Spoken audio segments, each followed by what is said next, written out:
Kasus pegawai PT Kereta Api Indonesia (KAI) yang ditangkap di Bekasi pada Senin 14 Agustus 2023 terus bergulir. Detasemen Khusus Densus 88 Anti Teror Polri menyatakan senjata milik tersangka terorisme berinisial DE dibeli dari seseorang berinisial R alias B di Tambun, Bekasi. Halo Sobat Forum, bersama saya Puspita Chandra Dewi. Inilah Forum hari ini.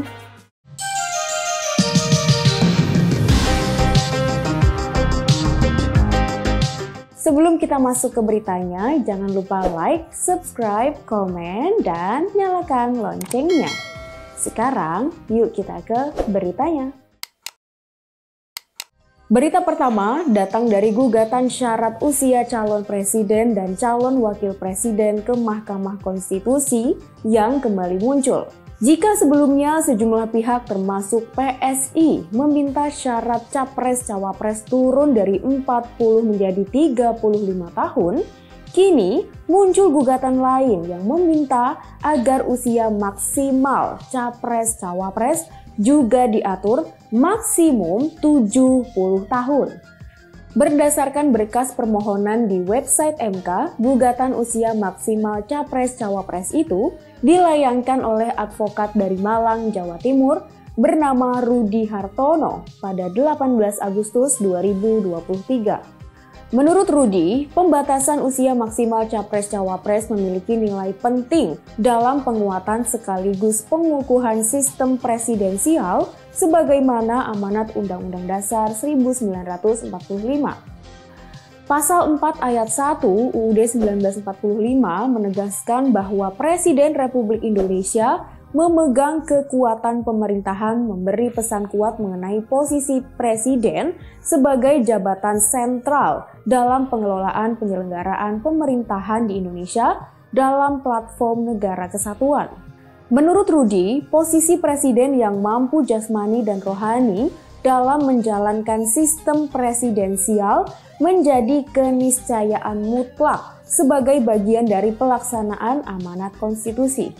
Berdasarkan fakta yuridis dan sosiologis inilah, menurut Rudi, yang dapat dijadikan landasan dalam pengaturan batas maksimal usia capres-cawapres dalam perspektif penguatan sekaligus pengukuhan sistem presidensial di Indonesia. Rudi pun membandingkan dengan usia Hakim Agung atau Hakim Konstitusi yang semula pensiun di 65 tahun menjadi 70 tahun. Menurutnya, beban kerja jabatan presiden dalam sistem presidensial di negara kesatuan tentu jauh lebih kompleks dibandingkan jabatan Hakim Agung MA maupun jabatan Hakim MK. Untuk diketahui, dari 3 capres yang sudah mendeklarasikan diri maju di Pilpres 2024 memiliki usia yang berbeda-beda. Ganjar Pranowo lahir pada 28 Oktober 1968. Kini, dirinya berusia 54 tahun. Anies Baswedan lahir pada 7 Mei 1969. Kini berusia 54 tahun. Sedangkan Prabowo Subianto lahir pada 17 Oktober 1951. Kini berusia 71 tahun. Berita berikutnya datang dari Densus 88 Anti Teror Polri yang menyatakan bahwa senjata milik tersangka terorisme DE dibeli dari seorang berinisial R alias B di Tambun, Bekasi. DE merupakan pegawai PT KAI yang ditangkap di Bekasi pada Senin 14 Agustus 2023 lalu.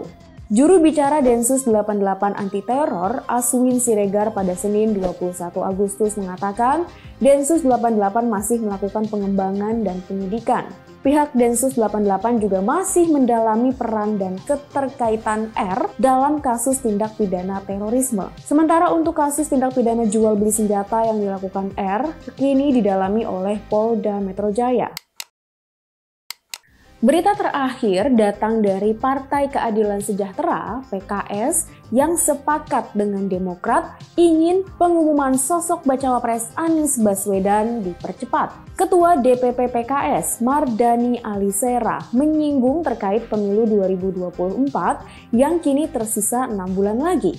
Ia menyebut koalisinya sudah tidak memiliki waktu hingga menyinggung soal koalisi baca pres lain yang memiliki infrastruktur yang lebih bagus. Jadi, ia sepakat dengan pihak Demokrat agar Anies segera mendeklarasikan bacawa presnya. Mardhani melanjutkan, sebenarnya bacawa pres Anies sudah mengerucut pada satu nama. Meskipun demikian, Anies mengaku masih mencari momentum yang cocok untuk mendeklarasikan cawapresnya. Sebelumnya, Ketua Badan Pemenangan Pemilu Bapilu Demokrat Andi Arief kembali meminta baca pres Koalisi Perubahan untuk Persatuan KPP Anies Baswedan segera mendeklarasikan bacawa pres untuk didaftarkan ke KPU RI nantinya.